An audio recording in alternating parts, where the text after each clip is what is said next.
The Merchant and the Genie. Once upon a time, a very rich merchant lived in a city. He had a loving family and had all necessities of life provided for. Many a time, he left home to visit other kingdoms to spread his business and make new contacts. Once, when he was to cross a desert to reach a far-off town, he started early from home. He carried some water, dates, and dry fruits to eat on the way. He went to the town and did great business. Then he returned home eagerly. On the way, in the desert, he felt very tired because it was noon. He saw an oasis nearby and went to it. There he washed his face, had some fresh water, and sat down to rest under the shade of a palm tree. He took out some dates that he was carrying and started eating them. While eating the dates, he started throwing stones here and there and was looking for better shelter. Finally, he got up and went to the pond to wash his hands. Just then, he saw a fierce-looking large genie running to him. He held a shining sword in his hand that he held high as if to strike. Soon enough, the genie stood in front of the merchant. The genie roared, "You are going to be dead soon. I'll kill you as you dared to kill my only son." "What?"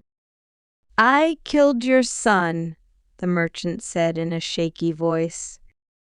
"Yes. When you threw the stones that hit my son's head and he was dead," the genie said. "I'm sorry, sir. I didn't mean to harm your son.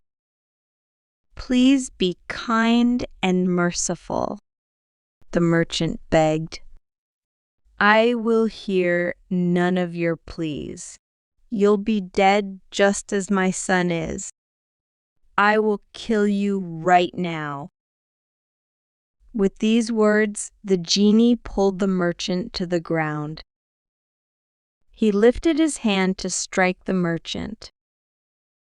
Then the merchant said, "Sir, you may do what you want to, but please do fulfill my last wish." "All right, what is your last wish?" the genie asked.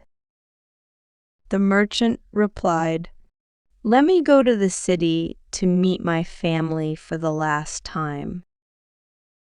I'll go to the city, clear all my debts and dues, arrange some money for my family's future life, and give alms to the poor so that I get a seat in heaven after my death." "Oh, that's a lot you ask for. And how long do you need for that?" the genie inquired. "Sir, I'll need at least a year for all this.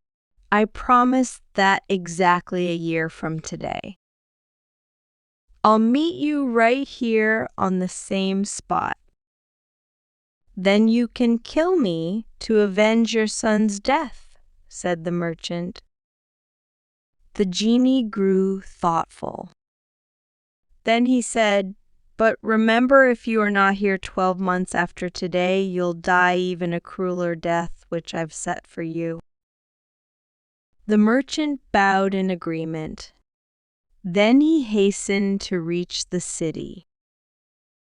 He walked on for 3 days and finally reached his home. Once there, he met his family and told them about what happened in the desert. The family could not bear to think of parting from him.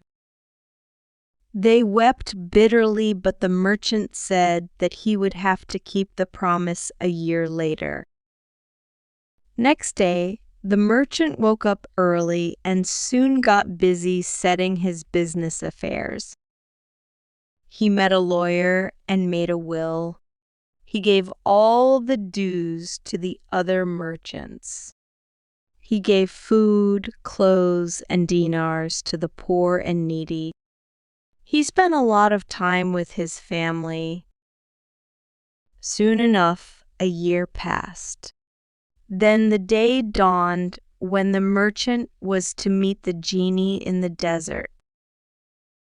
He bid a tearful farewell to his wife and children. He then proceeded towards the desert with tears in his eyes. The merchant reached the oasis. There he waited on the spot here he had last seen the genie. As he waited anxiously, he saw Old Man approaching him. The old man lead a hind. He came to the merchant and said, "Hello, what are you doing here all alone? Aren't you afraid of the genie that resides in these places?" The merchant greeted the old man. Then he told him his sad story. The old man was curious to see the genie, so he decided to stay and ate with the merchant. A while later, the merchant saw another old man approaching them. This old man was leading two black dogs. The old man with the dogs reached them and said, "Hello, others! What makes you sit here in the afternoon sun?" The old man with the hind narrated the merchant's sad tale. The old man with the dogs thought a while.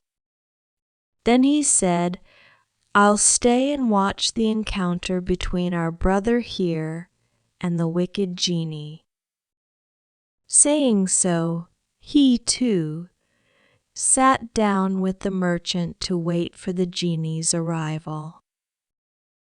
Half an hour later, a fourth old man came to the spot. He, too, inquired what the three of them were waiting for.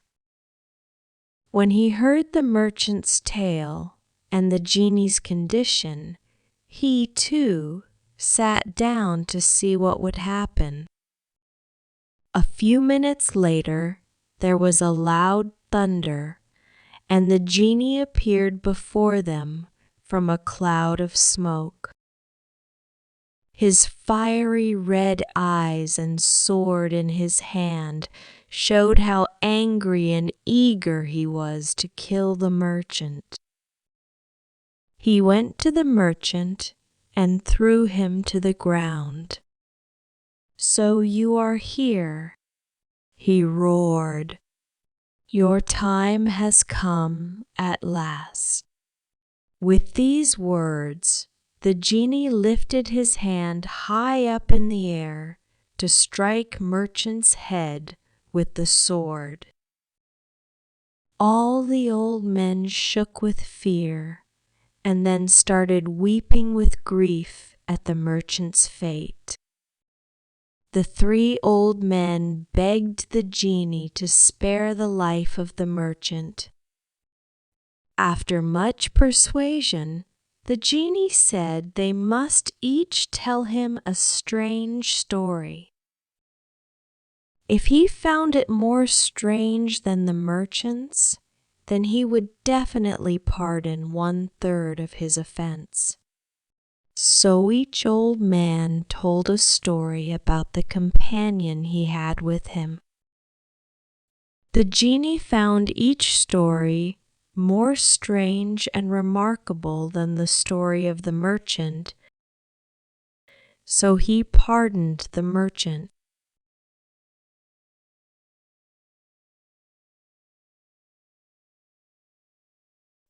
The end. Thanks for watching the video. Don't forget to like the video and subscribe to our channel for more helpful content. Share your thoughts in the comments.